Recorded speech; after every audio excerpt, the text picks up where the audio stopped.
Bonjour à tous, je m'appelle Sophie et je suis maman de 3 enfants.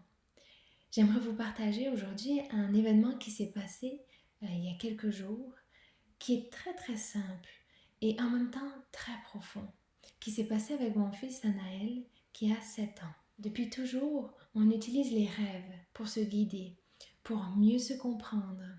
Les rêves de nos enfants également, c'est très important de les encourager à partager leurs rêves parce que ça aide à comprendre les états d'âme qu'ils vivent dans la journée par exemple, comprendre les peurs qu'ils ont, comprendre aussi les dynamiques qu'ils peuvent avoir avec leurs frères, leurs sœurs, leurs amis aussi. Et pour nous, c'est très important en tant que parents d'utiliser les rêves pour nous guider dans notre pédagogie, comment on va leur expliquer les choses, avec quels mots.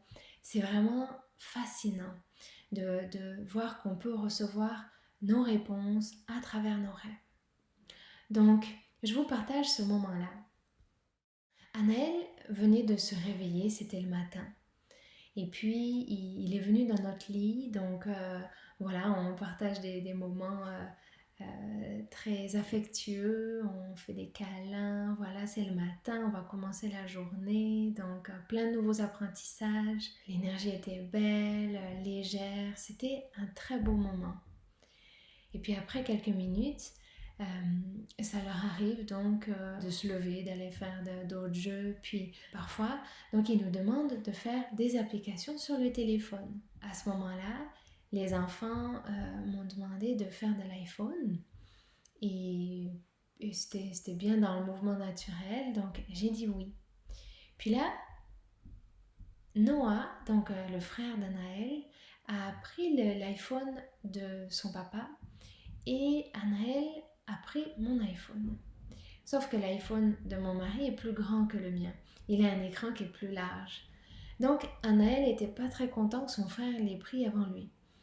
Et à ce moment-là, je lui ai expliqué, voilà, qu'il pourrait en faire après, que c'était pas grave, et puis qu'on partagerait bien comme on a toujours fait. On a toujours bien pris soin de faire égal pour l'un et pour l'autre. Comme ça leur a amené toujours un bel équilibre, puis ils n'avaient pas de jalousie qu'ils ont pu développer.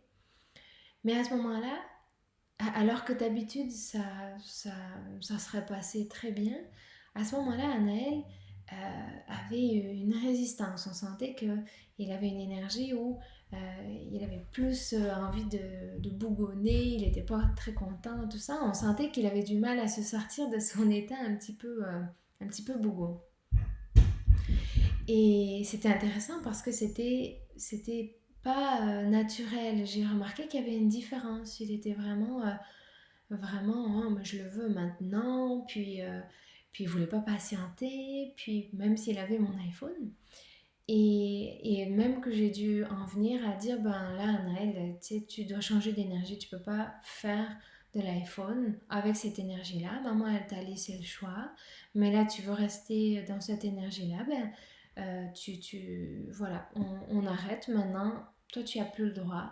Tu vas attendre 10 minutes que tu te calmes, que tu t'apaises, on va s'excuser, puis ensuite, après, tu pourras refaire de l'iPhone. Mais là, c'est pas possible, on peut pas fonctionner comme ça. Et là, bah, c'est sûr que là, ça l'a laissé mûrir un petit peu. Il a, il a eu le temps de digérer. Et puis, voilà, après tout s'est remis en place, il s'est excusé avec une belle énergie, je l'ai encouragé. Toujours important quand l'enfant s'excuse de bien encourager ce mouvement-là pour le valider, puis qu'il ait le goût de le refaire après. Parce qu'un enfant qui s'excuse, c'est un adolescent aussi qui s'excuse plus facilement et un adulte qui sait s'excuser aussi. Puis ça, on l'apprend vraiment quand on est jeune. Et c'est toujours important de féliciter un enfant qui s'excuse, de l'encourager, parce que comme ça, il va avoir plus le goût de le refaire après. Et donc ça, c'est vraiment très touchant. Puis ensuite, la journée a continué, donc avec vraiment des belles énergies. On a fait des activités, de la cuisine. Ensuite, on est parti se promener. Puis à un moment, Anaël me regarde et puis il me dit, Maman, j'ai fait un rêve. Et c'est important quand les enfants vous disent qu'ils ont fait des rêves, c'est vraiment important de les écouter avec profondeur, avec cœur. Là, comme si tout s'arrêtait autour, puis on est vraiment concentré sur l'enfant. Parce que l'enfant capte à ce moment-là que quand il a un rêve, c'est un message particulier qui va l'aider, qui va aider ses parents, même si lui-même, il n'est pas en mesure de comprendre tout à fait tous les éléments, qu'est-ce que ça signifie en profondeur, mais quand même, il va voir qu'il capte l'attention de ses parents et ça, c'est très important. Dès qu'ils sont tout jeunes, de les encourager à faire ça. Même que ce soit des cauchemars, des rêves plus difficiles, félicitez toujours les enfants parce que comme ça, ils vont avoir le goût de vous les raconter, ils vont avoir confiance aussi.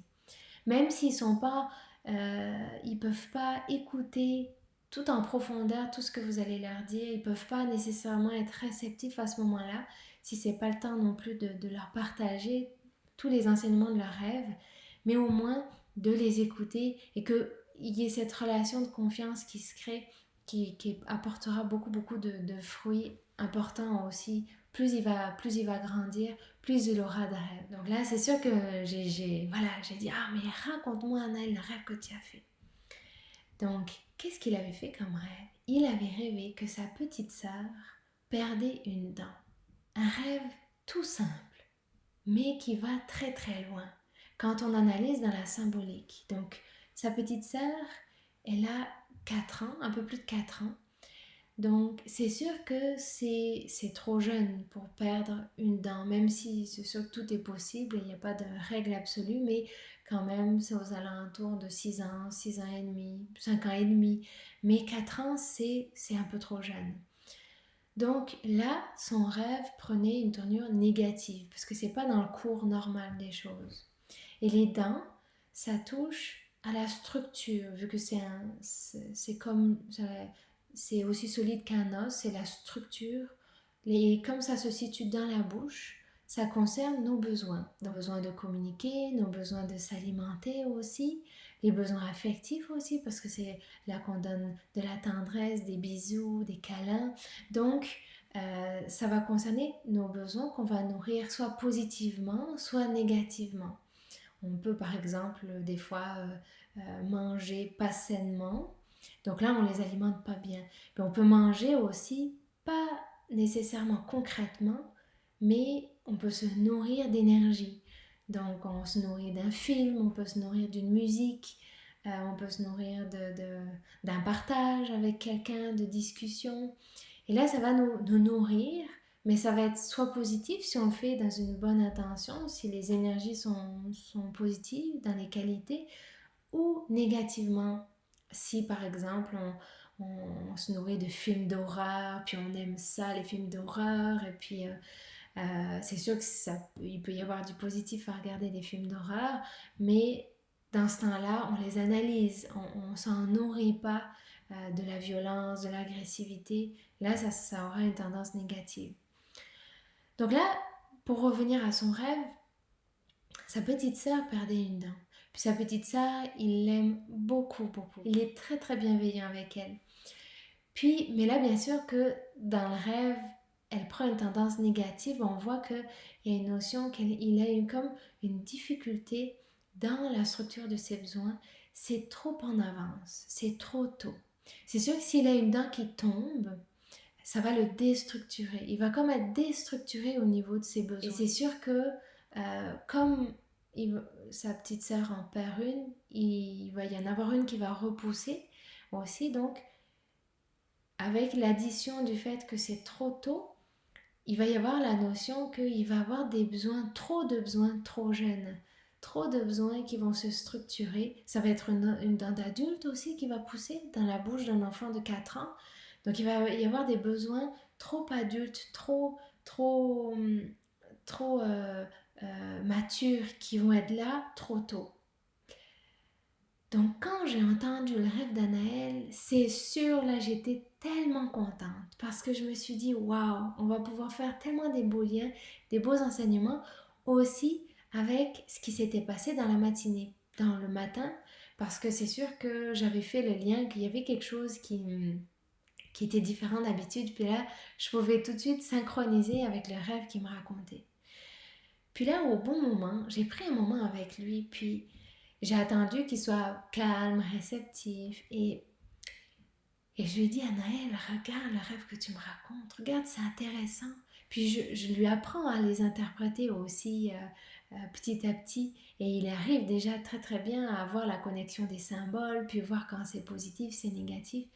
Puis je lui disais, mais à ton avis, est-ce qu'à 4 ans, on pourrait perdre une dent? Puis il me dit, ben non, maman, c'est sûr. Je lui dis, mais ton rêve, penses-tu qu'il était plutôt positif ou plutôt négatif? Est-ce que tu penses que ta sœur, elle serait concrètement, elle serait en mesure de perdre une dent puis d'en avoir une d'adulte qui pousse? Il me dit, ben non, maman, c'est sûr que c'est trop tôt.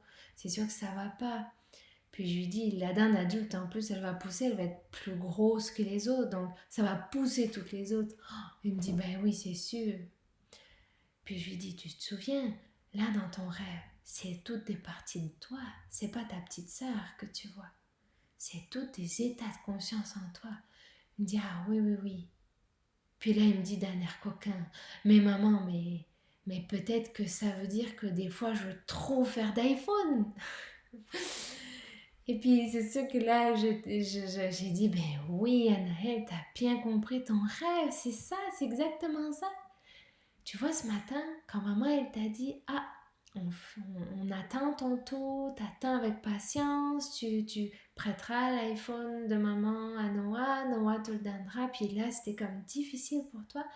Tu comprends? Ton rêve, il t'explique que là, il y a comme un réservoir de mémoire, voilà, d'événements, d'anciennes actions qui sont revenues, de mémoire d'impatience aussi, qui sont remontées à la surface de ton inconscient. Et là, ton rêve il t'explique que voilà, là, il y avait ça à travailler, puis que aujourd'hui, tu es à une nouvelle étape et tu dois transformer ça pour pas que les besoins ils augmentent. Oh, il était content de savoir ça, il était content de comprendre et de faire le lien avec le concret. Puis en même temps, je le grondais pas. En même temps, il y avait plein d'amour dans nos échanges, il y avait plein de sagesse. Et en même temps, c'était tout simple aussi. C'était abordable pour un enfant de 7 ans. Puis c'est sûr qu'il connaît déjà, on lui parle très très souvent des rêves. Donc pour lui, c'était comme un jeu de comprendre ça. Puis on a fini en disant, ah ben voilà, on va faire attention, tu sais, quand tu vas sentir là, des aspects en toi qui veulent vraiment, vraiment, ah on va se rappeler, ah on se rappelle de notre rêve de la dent, on va pas faire tomber nos dents, puis trop tôt, puis d'autres qui grandissent, non, on se rappelle, c'est comme un, un rêve rappel qui vient à ce moment-là, même dans la journée, pour aider à reprogrammer ce comportement-là. Puis ça peut arriver à tout le monde, puis quand on a des enfants, puis même pour nous, quand on a des rêves comme ça, de pouvoir voir dans le concret qu'est-ce que ça va amener comme comportement ou comme type de pensée, comme type d'émotion. Parce que les rêves touchent à tous nos états d'âme, donc tout ce qu'on peut vivre dans la journée, on peut le voir dans nos rêves. Et le rêve peut nous guider pour nous dire attention, ne nourris pas ce comportement-là parce que ça va amener après des conséquences sur toi, sur ton couple ou sur ta famille. Et le rêve peut comme ça nous avertir à l'avance. Et c'est ça qui est magnifique. Pour pas qu'on ait besoin de vivre les conséquences après dans le concret. On les vit dans les rêves. Et ça évite que, voilà, qu'il nous arrive des accidents ou des ruptures ou des événements beaucoup plus forts. Et également pour les enfants, on prend l'image comme si les enfants étaient des ordinateurs. On est tous des ordinateurs et on se programme. Et l'enfant, quand il arrive sur Terre, eh bien, il est tout jeune. Donc l'ordinateur, c'est comme s'il était, il était tout neuf. Là, il n'y a aucune mémoire pour l'instant, il n'y a aucun dossier qui a été mis. Et c'est nous, en tant que parents, qui mettons des dossiers, qui programmons notre enfant et comment il va devenir, qu'est-ce qu'il va devenir plus tard, comment il va agir, comment il va manager ses responsabilités, comment il va gérer ses émotions, ses pensées. Et c'est à nous, en tant que parents, d'être responsables et de bien programmer nos enfants pour qu'ils aient une belle vie. Pour que quand il arrive un problème, ils sachent y faire face sans colère, sans se mettre dans tous leurs états, sans devenir trop émotionnels. Et donc ça va les aider et les amener à bien pouvoir rebondir dans les événements de leur vie qu'ils auront quand papa et maman seront plus là, quand ils seront plus grands et qu'ils devront faire face aux choses aussi d'eux-mêmes. Et parce que si par exemple, un rêve comme ça qui est tout simple, si on s'en occupe pas, si on laisse nos enfants et notre enfant faire une crise parce qu'il n'a pas l'iPhone qu'il veut au moment où il veut, ça donne quoi? Dans les cas extrêmes, ça amène des crises.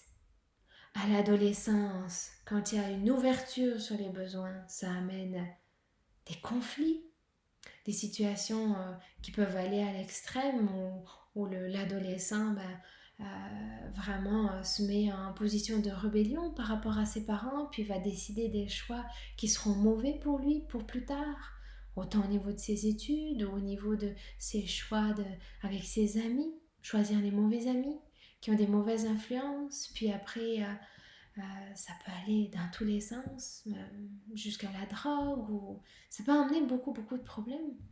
Puis, imaginons même dans les cas un peu plus loin, si le jeune devient rebelle, si le jeune devient difficile à gérer, puis il devient chef d'entreprise, parce qu'en même temps, il est très intelligent, il capte beaucoup de choses, mais là, il n'a pas guéri ses besoins. Sa dent, là, il en a perdu d'autres, puis il y en a d'autres qui ont poussé, puis il en a trop. Si on ne lui a pas appris à gérer ça de la bonne manière, il peut devenir un chef d'entreprise, puis là, il manage ses employés, mais là, il est égocentrique. Il est toujours centré sur sa personnalité, sur son confort, sur ce que lui, il veut au moment où il veut. Il peut devenir vraiment un patron difficile, puis tous les employés seront malheureux avec lui. Puis ça commence avec un rêve. Puis un rêve peut changer le programme de vie de notre enfant. C'est pour ça que c'est tellement important. Bien sûr, un rêve, plus un rêve, plus un rêve, plus un rêve, c'est comme ça que ça se construit. C'est pas juste un seul rêve, c'est dans la durée. Mais si on commence l'enseignement avec un seul rêve, le rêve d'après, l'enfant, il aura retenu. Oh, là, j'ai rêvé qu'il y avait ça qui était trop tôt. C'est pas un rêve positif, qu'est-ce que ça veut dire? La fois d'après, il a retenu. Puis, dans son programme, c'est inscrit que, quand je rêve des dents, ça veut dire que c'est mes besoins, il faut que je fasse attention. Quand je demande les choses à papa, maman, que je les demande pas trop vite ou pas trop, juste pour moi, quand je veux. Ça programme tout ça. Puis ça a des grands effets pour toutes les étapes qui suivent après. À l'adolescence, quand l'inconscient s'ouvre, et ensuite à l'âge adulte, quand c'est le temps de faire des bons choix. Est-ce que le choix qu'il va faire pour s'orienter dans la vie, pour s'orienter dans son travail, il va être guidé par ses besoins? Ou est-ce qu'il va être guidé par un discernement juste de ce qu'il souhaite et en même temps de ce qu'il sait, de ses forces, de ses faiblesses? Pour ça, c'est important aussi d'entraîner l'enfant à toujours voir ses plus et ses moins, à toujours voir les qualités qu'il a et l'encourager beaucoup et de voir qu'est-ce qu'il peut encore améliorer, qu'est-ce qu'on peut l'encourager à développer comme nouvelle qualité, comme nouveau potentiel. Et ça fait en sorte que quand il est rendu à l'adolescence, il est moins perdu, il a des balises, parce que c'est sûr que ça chamboule. L'adolescence, c'est une période très intense pour le jeune qui se cherche, qui se construit son identité différemment de ses parents aussi, et il veut faire ses propres choix. Mais quand depuis tout jeune, on lui a donné des bons repères, des on l'a aidé à faire des bons choix aussi, des choix qui sont justes pour lui, qui sont justes pour sa fratrie, qui sont justes pour la famille. Eh bien, il a déjà ça qui l'aide après à gérer les nouveaux paramètres qui arrivent. Et quand vient le choix, enfin, quand vient le moment de faire des vrais choix, il a les clés en main. Et après, même s'il fait des expérimentations, il sait où est-ce qu'il en est rendu et puis il peut se guider. Ou il peut revenir vers papa et maman pour savoir comment il doit agir, comment il doit faire ça. Mais ça commence quand on est enfant. Si on peut programmer l'enfant comme ça, à faire des bons choix, ça aide tellement la vie. Ça aide que notre jeune ensuite et le jeune adulte qui devient est une vie heureuse, une vie bien balancée. Un événement tout simple que je souhaitais vous partager puis qui peut tellement aider à comprendre en profondeur comment des petites choses dans le quotidien et comment les rêves sont un outil extraordinaire pour mieux comprendre l'enfant, comment il gère ses énergies, comment on peut l'aider et l'accompagner en tant que parent parce que c'est une magnifique responsabilité pour qu'ils aient une vie qui soit encore mieux que la nôtre, que on les aide avec toute notre expérience. Et j'espère que voilà, euh, que chacun à sa mesure, quand un enfant raconte un rêve, de bien l'accompagner, de voir ça comme un moment clé dans sa vie qui peut changer tout un programme. Je vous souhaite une belle continuité et je vous dis à tout bientôt.